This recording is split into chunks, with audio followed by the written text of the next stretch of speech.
The Spot Track Podcast, talking sports contracts, the salary cap, and business of sports.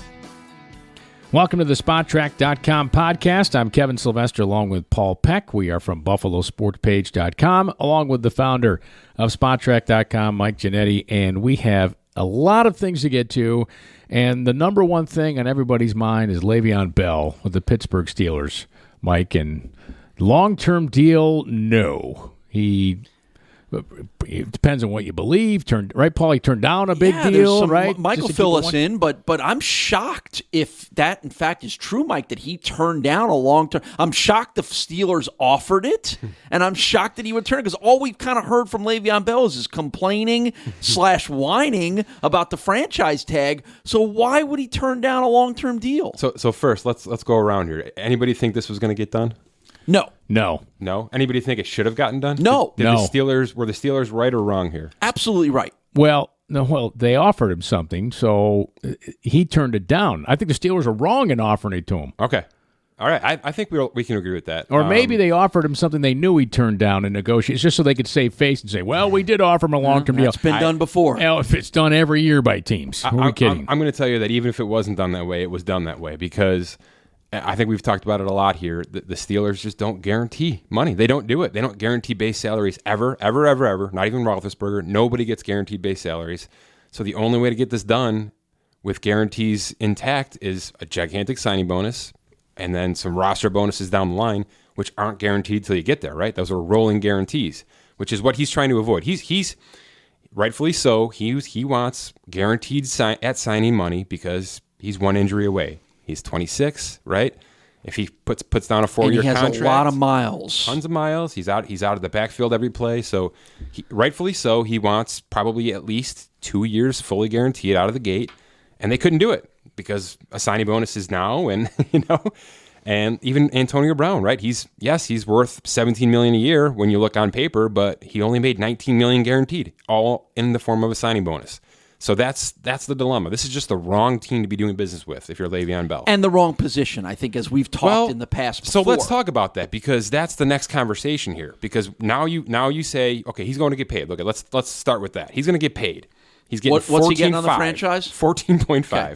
All right. So if you include this year and last year on his last franchise tag, you're talking $26 million. That's $6 million more than any running back in the league will have made over the last 2 years. How's he supposed to live the rest of his life? Right. So no, I don't want to hear any more about him being underpaid or underappreciated. It's not, but he is, because 2019 has $0 to it, and that's his point. His point is, even if he signs that $70 million contract, next year's not guaranteed. It's not, because if he's hurt and blah blah blah. So. Yeah, but he's thinking negatively. He's thinking negative. He should be thinking positive, that he'd still be productive. If he's going to have a great year this year, he is. Why wouldn't they keep him? So he's turning to that now, because now he sees the light at the end of the tunnel. He knows he's going to a new franchise. His agent's already said this. I love that. I love it. I try to get him on for this. Excuse me, because I want to see how it got to that point. I want to see how. Sure, you got an offer, you turned it down. Obviously, the money wasn't there guaranteed wise. But how did you get to going to Twitter and saying, I think our tenure in Pittsburgh is done? Like, where did that turn, right? Because you've just eliminated 2019, essentially. But it's because of this. It's because there's going to be teams out there that will give him 2 years guaranteed, even at age 27 next year. And when we look at the list, it's a pretty great list of running backs. I tweeted it out yesterday. It starts with the top. You've got David Johnson and Le'Veon Bell both going to hit the market next year. That's fun. That's good for this position, because you're going to have teams kind of vying for these guys, and the guaranteed money should increase. You should see an uptick. And if you've got guys like Jay Ajayi have another great year, and there's a few more out there, but this is a chance for a rejuvenation of this position. These are two of the elite players of the generation, because they're both catching 50 balls. They're both, yards from scrimmage is close to 2,000. I mean, they're phenomenal numbers, and they're huge assets to their offense. And I don't think either stay with their current franchise.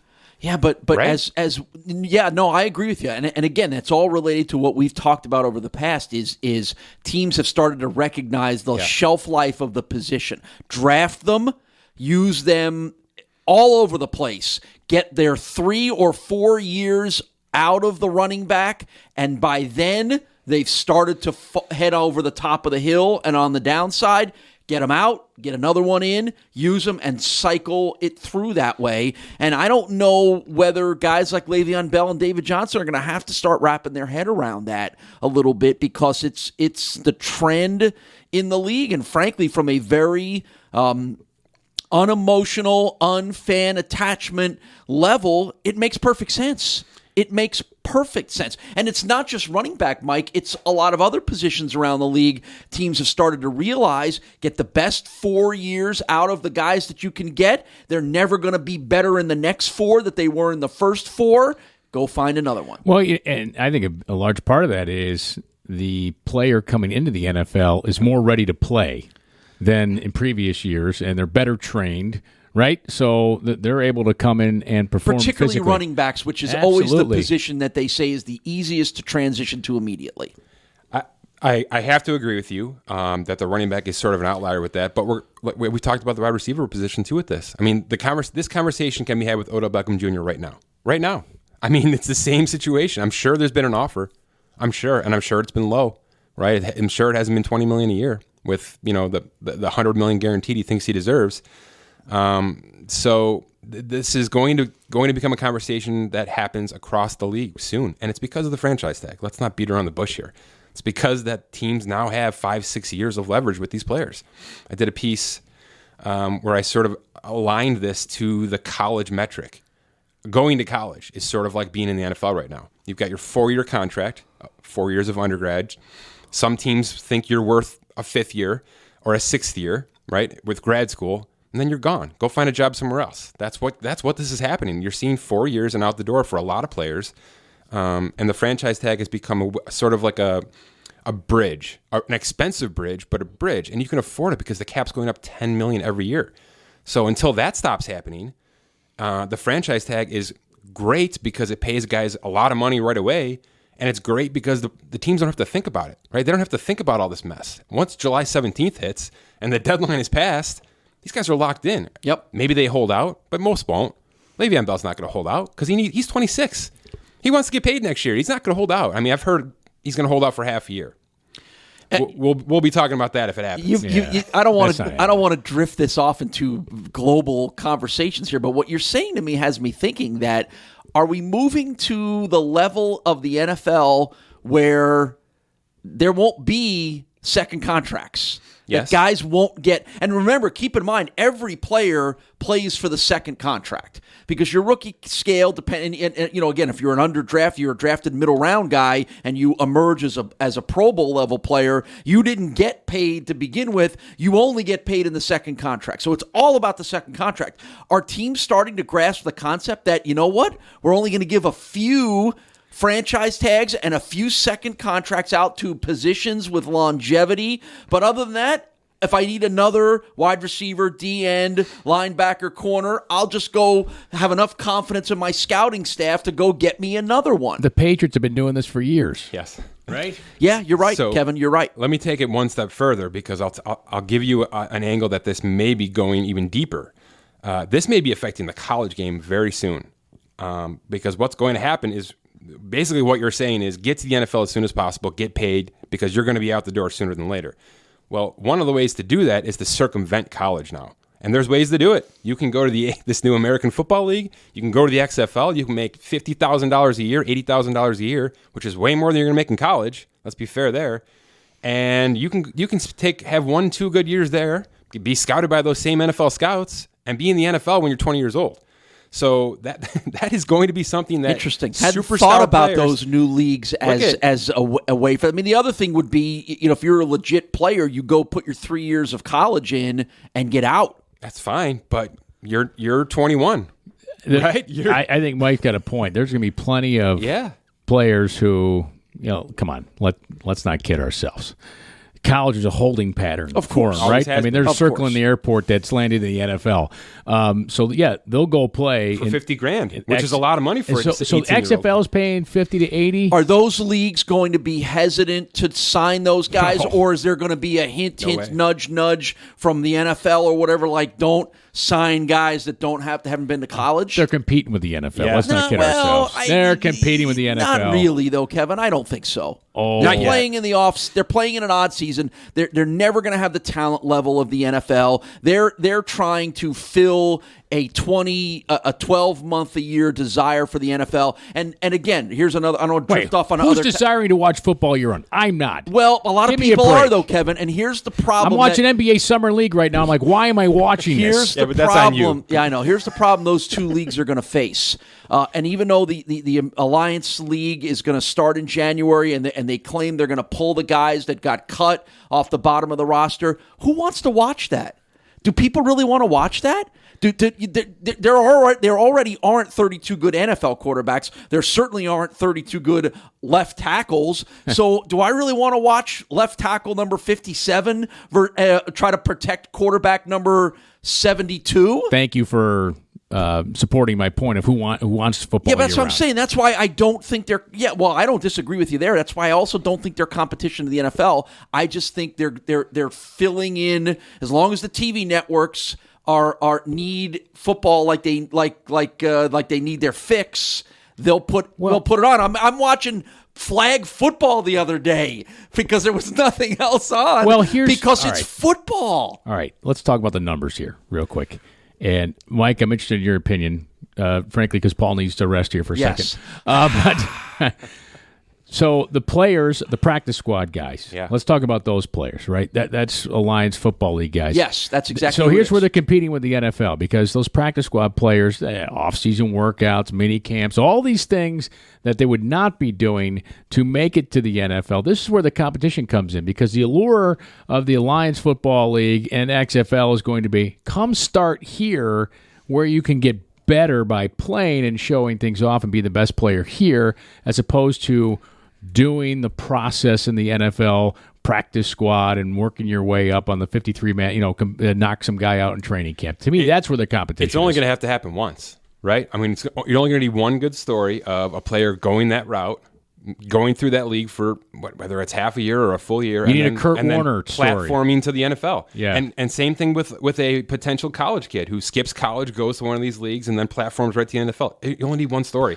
And then it's going to start to be a trend. I think the league that is going to really suffer is perhaps the CFL. I was just going to say that. See, here's where I think I disagree with you because the CFL is different. Because they're the guys in established? the CFL have been through 2 to 3 NFL training camps and practice squads in their first couple of years and have realized there's not likely much chance they're going to make the NFL.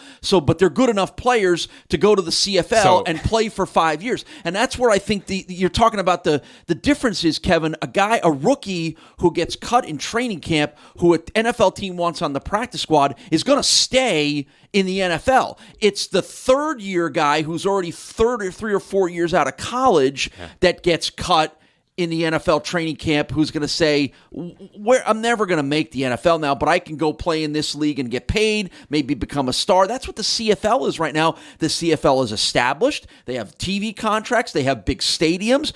I don't think this is going to be a threat to the CFL at all, if you ask me. It's a different pool of players. I look at the CFL more of like a seniors league. Yes. A little bit. I think you're right. But that's why I think this is a difference. I think what's happening now is more of a minor league system, and that's inviting. That's inviting for college players who aren't in the SEC, who need a TV show. You know what I mean? Who need to get out there.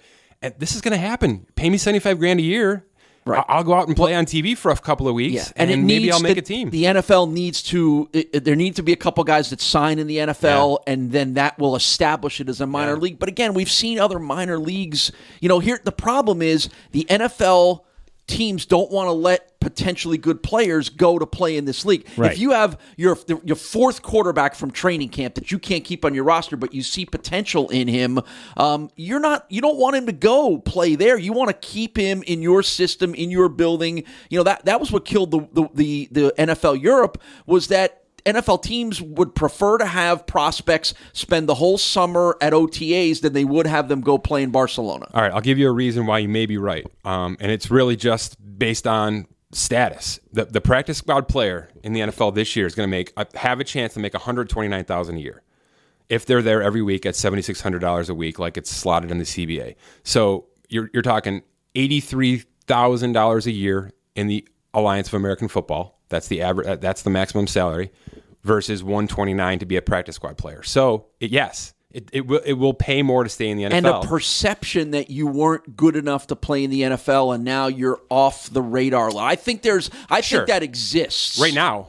But there'll be guys just like the CFL. Guys don't come from the CFL back to the NFL. Other than Cameron Wake, name me guys that have done that. But I think it's the AAF's job to change that optic for them. I think it's their job to become the minor league that graduates rather than the senior league that never gets back. Doug Flutie. Yeah, but it's rare. Yeah, but he was 35 years old. I don't think anybody thinks Manziel's coming back. Do you? No. I mean, isn't that the example?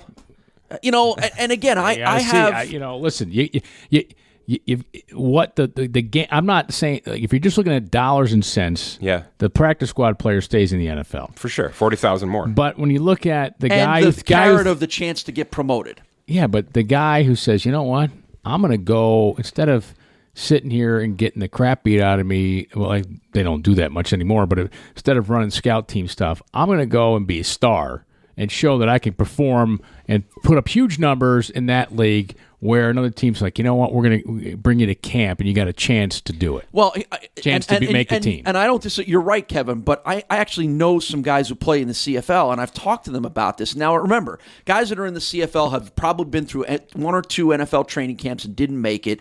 They're starting to get a little older, and then they'll get to the CFL, and they'll establish themselves as very good players, and the NFL will always sniff around a little bit, but they'll, hey, come to training camp. Well, am I guaranteed? Do I have a guarantee? I'm a starter in the CFL, but you're telling me I can come to your NFL training camp with no guarantees that I'm going to make the team, and now if I don't make the team, now I've already missed part of my CFL season. So once you make that decision to move up to the CFL or maybe one of these other leagues, I feel like you've made that decision that you know you're never going to make the NFL. Well, I think one of the other issues, too, I believe the NFL and CFL, whether they still have an agreement, or that, like, once you start a CFL season, you cannot go to you're locked in. Yes, you can't Johnny go Manziel to training camp. signed a 2-year contract, and the NFL has promised they will not poach guys. So it's if a Johnny Manziel, now if he lights it up, would Hamilton be willing to let him go back to the NFL if somebody wanted him next year?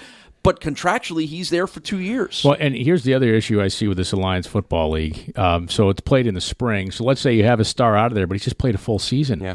It starts in January now, so it's not even. It's like January to April. Okay, so you play January to April, and then you're going to hop right into mini camps and stuff in the NFL. Like, what are you going to have in the tank? Like the wear and tear there. It could be an issue. Right. It'll be intriguing to see how it all works out. Yeah. But I think the college angle is perhaps is jeopardized the most for players going to play there to kind of go play in Europe basketball to get that 1 year out of high school and then before they go to the NBA. Yeah, if I'm accurate on the January to April time frame for the NFL, I think it's very interesting that it's done when someone could step into the start of NFL mini camps. Yep. Like, and again, there's an NFL influence via Bill Polian and some other people in that league. They're setting it up to try to do that. They're not playing it from April to July because that eliminates those guys' opportunity to make the NFL completely. Yeah, they're trying to be a minor league team. In April, draft. Yeah. Oh, we need another corner. Hey, that guy played pretty well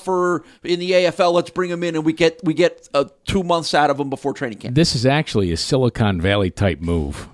Oh, yeah. Right? It's calculated. Oh, yeah. Yeah, because essentially what they want to do is prove themselves as a league and have the NFL buy it. That's right? it. Yeah, that's exactly right. That's it. Right. Brilliant. Bottom line, I think the players aren't going to be good enough. The fans have a standard set for what they watch in the NFL, and it was like the original XFL back in the day. The games weren't good. The players weren't good enough. People are like, yeah, I'd love to watch football in June. Oh, this isn't really very good. I'm going to go find something else to do. I'm really intrigued at the idea of a 4-star running back skipping college and going to one of these teams. Becoming an absolute monster, viral star. You know what I mean? Because obviously the competition is not going to be like it would be in the SEC, right? We can't bank on that. But if he's blowing up 250 yards a game in this league and he's all over the internet, of course everybody's going to pay attention, and that's where this goes. Do you suspect there have been some discussions between the NFL, the colleges, and this league about what are we going to allow guys to do? I mean, again, because if you let a kid straight out of high school play 1 year and lead the alliance in rushing and go right to the NFL, you've completely circumvented as an undrafted free agent on a minimum circumvented salary. the 3-year minimum. Well, hang on. The NFL draft, don't you? You have to be 2 years out of high school. 3. It's 3. Okay. Yeah, that's 3 why years out of high you school. can come out after your sophomore year if you've redshirted. Well, so I would imagine that rule still. So an NFL team cannot go sign a 20-year-old who was 2 years out of college, even played in this league. He's got to play 3 years. Okay. And so by the time, if he's a star after 3 years, he's already got enough. Is an NFL team going to jump on a guy who's already played 3 years with 250 carries a season? He's made $250,000 doing it. All right. Well, here's a challenge on that. Sure, financially and number wise, but with a college atmosphere. Yep. Let's say Alabama. Let's look at Alabama. Is he going to get as good of care? I'm saying physically on his body, training, nutrition, all those things with an Alliance Football League team that'll get at Alabama. That remains to be seen. Not likely. That remains to be seen. Right? Not likely. Anyhow, it's fascinating. Yeah, I'm sure somebody tuned into this podcast today and said, "Man, I hope they talk about the Alliance." Yeah, Football we League." did drift it. We did drift off the topic. I've actually got a decent transition. Get us back on topic. I got a decent transition here. So I wrote a piece that kind of outlined this whole process, right, where rookie contracts are kind of ruining the league a little bit, things like that. It's just something that's been kind of festering in my head because veterans are really getting a raw deal right now. And I started making my roster bubble list, and I got over 100 players without even trying. So for the end of summer, I'm talking veterans at the end of summer who could get cut because there's a younger guy who got drafted or, whatever it's going to be, too much cap. But there's a list of 110 players on SpotTrack right now who may not be on this roster come September. So all of that sort of festered back into this conversation of, the rookie contract, where are we going? And then does it really work? That's where I finished this piece is does it really work to play youth all the time? And, can you get to the finish line with it? We sort of saw it with the Eagles last year, and that's where I started my thinking because we saw Carson Wentz sort of take this team under his arm and go, but Carson Wentz didn't finish this deal. Nick Foles did, and I think that's underrated. And I started to think about other young quarterbacks recently drafted 1-2 years in, and it hasn't happened. Russell Wilson is the only player in recent history that has finished it, that has won a Super Bowl in a second or third year of his rookie contract. Nobody's done it in the first year, obviously. Second, third year of a rookie contract, only Russell Wilson. And that was completely an outlier. Let's be fair there. That was an outlier. He had a team around him. And he was just sort of, the league wasn't ready for his kind of athleticism. Did Roethlisberger do that too? He was year 3. But that was 12, that was tons of years ago. So let's be fair to that. That was way before 2011 on the rookie wage scale. Right. So we're in a situation now where the rookie wage scale allows teams to draft quarterbacks all the time, and they're doing it. They're drafting them first round because they've got them for 6 years. They know it, and they're cheap for 6 years on the 5th-year option and the franchise tag. But is that really if you're doing that? If you're the Browns and the Bills, even the Rams, right, and you draft high and the Eagles, can you win a Super Bowl in that time? Because we've just talked about the length of these contracts. And how the careers have come down to 7-8 years. You're not getting 15-year careers like Tom Brady anymore. It's not happening. So if you've got that window and you've built your franchise to be ready, right? Like the Browns sort of have. The Browns have been, for 3 years, they've been awful, but they've been boat-loading money in free agency, drafting the right players positionally. They're sort of ready to go. They've got a great offensive line. They've got 4 wide receivers, 2 tight ends, 3 running backs. They're ready. So is it Tyrod Taylor or Baker Mayfield? But if it's Baker Mayfield, can he win? Can Baker Mayfield win in 2 years? Because I think in 2 years, that team's very different because of free agency. Yeah, I mean, I think the larger question is, can you completely make over a team in that short amount of time? You can't. You've got to. Because generally, if you're drafting one of those quarterbacks, you were bad. You are, but that's what I mean. They sort of did it backwards. They built everything else up, and then they dropped the quarterback in. Right, where a lot of teams don't do that. Browns are going to be a very interesting case study this year. We're here in Buffalo. The Bills did it the other way, right? The Bills they completely got rid of their offensive line, not by their choice really, but they've got a 30-year-old running back who's going to be out the door probably next year, maybe this year. Yeah, and they've got sooner. No wide receivers, None. I mean, I don't think Kelvin Benjamin's here next year. Zay Jones might not be here next year. They've got 0 wide receivers long term. Charles Clay's out the door this year, maybe next year, right? I mean, they've got nothing around Josh Allen, who they've drafted 7 overall this year. So 2 complete opposite franchises in how they've kind of constructed this thing. But does either of it work? Can either of these teams win in 2 years? Well, not playoffs. I know a lot of teams who've gotten to the playoffs. Yeah. I'm talking win the Super Bowl because that's what this is all about. They've spent all this money in draft stock and everything to build a team to win a Super Bowl. And I'm telling you, since the rookie wage scale kicked in 2011, it hasn't happened outside of Russell Wilson. And that's not fair. It's not fair. It hasn't happened. Yeah. Evidence suggests it can't happen. Let me put it this way. Would Carson Wentz have won the Super Bowl last year?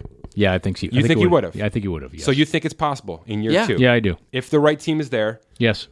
I think they would. I think they would have won. I mean, Foles performed tremendously. Let's give him credit. I still think they would have won. Right, and remember, the Eagles were not a team that had bottomed out. They traded. They made the trades to get up to get Wentz. So they never. But they never had a horrible year. So they were never bereft of any talent. But it's Mike's point though, where they plug in the quarterback late. They did. Yeah, and if you actually look at how the Eagles constructed that team, it's brilliant. I mean, the Alshon Jeffrey move was brilliant. This was a guy who was just completely thrown out. Nobody wanted him. This is almost the Des Bryant story, a few years younger, obviously.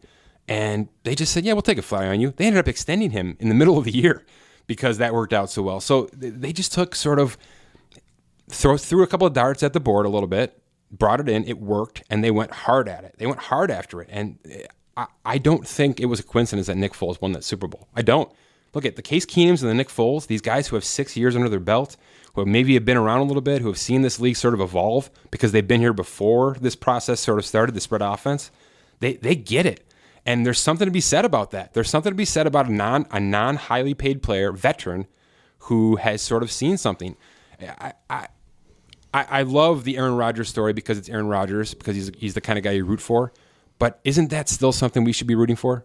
Guys who sit out a few years and sort of take this in.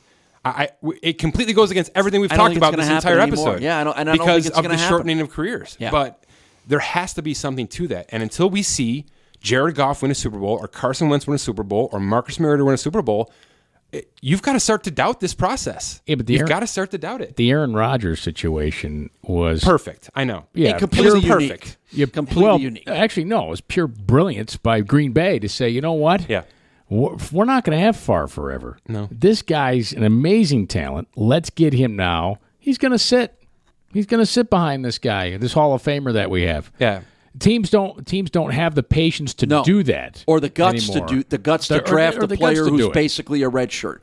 You mentioned Russell Wilson. I know there are a couple other interesting topics about the Seahawks that have come up. Yeah, it's not pretty. I mean, if you haven't been following the Seahawks, you've been missing a lot because they are not the Seahawks from last year or the last 5 years. Really, they've now shed 4 major defensive players. The Marshawn Lynch era is over out there. They've given away 2 wide receivers, Joan Kearse and Paul Richardson. They're a whole brand new team. I mean, no Jimmy Graham. I mean, they're completely new out there.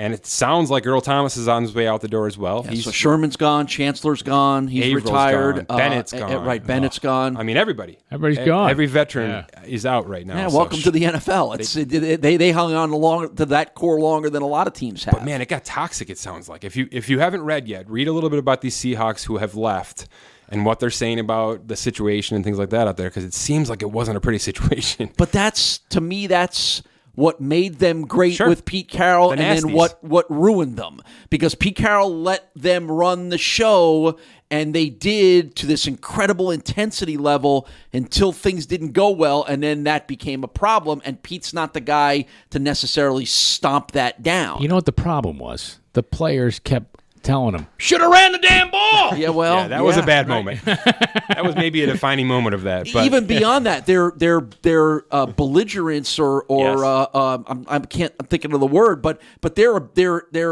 ability to criticize their coaches and their player decisions because they felt like they were in charge to me, was a bad sign and has sort of led to a little bit of this. So it was almost like a mutiny to some. Maybe that was the word I'm looking for. It's possible. It sounds like some of that happened. It sounds like it happened. It sounds like the Sherman move was necessary. I mean, like 2 years later, Richard Sherman was still complaining about that play call. I'm like, dude, get over it. Your coaches did what they did. Move on. Yeah, but they won back-to-back Super Bowls in this era. I mean, that's Patriot-level stuff there. And they blew it against the Patriots because they didn't go with their strength. I just a dumb play. If you haven't looked, look. It would have worked. It would have been a great play. I know. Well, again, nobody knows if he gets stuffed on that run play either. So I know he doesn't. Are you Mr. kidding me? Optimistic over here. You're kidding, right? You don't have a crystal ball. I mean, we don't know for sure. Wasn't it on third down? Second down. Second down. He's got 2 cracks at it. Are you kidding me? For the one, come on. Well, right, because the explanation from Carroll was they were going to throw that they wanted to throw on second so they could run it on third. And it's just like his former defensive coordinator with Atlanta who decided, hey, let's keep throwing the damn ball. All we need to do is a run, kick, and you got the game over. And Kevin wins a square. All right, last thing. I want to end on baseball real quick because it's a fun week of baseball. We saw the home run derby and the All-Star games tonight and all that. We've done Bryce Harper's dad was like brushing him up. Awesome. He was brushing him off the plate a little bit there, right? He struggled. He struggled in that final. If you notice, he threw a lot of outside pitches. I thought Bryce was going to start the charge there. That was fun though. But we've done some All-Star pieces on Spot Check, and we just actually launched our best value, which is where we take half the year and we sort of value these players and grab a lineup and throw it out there. Just 2 names to talk about. Everybody else is sort of, as you might expect, they're on the minimum contracts and they're, superstars that just haven't been paid yet. But two names. Obviously, Mike Trout. He's the best value center fielder at $33 million. So that can tell you how good he is right off the bat. Amazing. He's the 6th best value batter in baseball with the highest salary. That's awesome. So it's unfreaking believable. There's no other way to say that. And the second guy is JD Martinez, who signed for $23 million this year with Boston. He was the top free agent out there. He waited forever to sign because nobody wanted to sign anybody this year. And he's the best value DH out there right now. So Boston's getting a discount. He is certainly a superstar. He's a superstar. And if he opts out after next year, this has to change because he can't be playing on a deal that's $10 million less than Trout when his numbers are close to Mike Trout over the last 3 years. Who's the best valued pitcher? Aaron Nola, Philadelphia Phillies, youngster. On a pre-arbitration contract. There's some pretty fun names on this pitching list. Severino, Jacob deGrom, Chris Sale, and Blake Snell out of Tampa. Those are the top 5 right there.